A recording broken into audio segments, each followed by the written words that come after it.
तुम्ही जर ट्रक चालवत असाल, तुम्ही ट्रकच चालवला पाहिजे, तुम्ही गाडी चालवायची नाही. तुम्ही जर गाडी चालवत असाल तर ट्रकचं लायसन्स तुम्हाला मिळत नाही, त्याला वेगळं घ्यावं लागतं. तुम्ही ट्रक चालवत असाल आणि जेसीबी चालवायला गेला, नाही तर पोखलान चालवायला गेला, जी मोठी मशीन, तुम्हाला अलाउड नाही. तसंच लेअर जेटचं तुम्ही विमान चालवत असाल तर तुम्हाला दुसरं विमान लेगेसी सारखं वापरता येत नाही. आता इथं जो फोटो बघितले हे आहेत मिस्टर कपूर.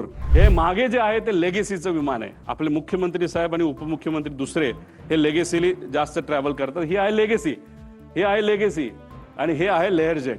म्हणजे हे महाशय लेगेसी सुद्धा चालवत होते आणि हे महाशय लेअर जेट सुद्धा चालवत होते. आणि फक्त हाच व्यक्ती चालवत होता असं नाही, रोहित सिंग सुद्धा इलिगली हे दोन्ही विमानं तिथं चालवत होतं. याचे सीसीटीव्ही कॅमेरा, याचे डॉक्युमेंटेशन हे करा. कृपा करून कागद रंगवारंगवी करणं हे तुम्ही सोडून द्या. आणि जर करत असाल तर ते चुकीचं आहे. जर उद्या जाऊन त्या कागदात जर फरक दिसला, व्हिडिओ आमच्याकडे कुठला असेल आणि तो जर आम्ही दाखवला आणि त्याच्यामध्ये जर डिस्क्रिपन्सी आली तर हे योग्य ठरणार नाही.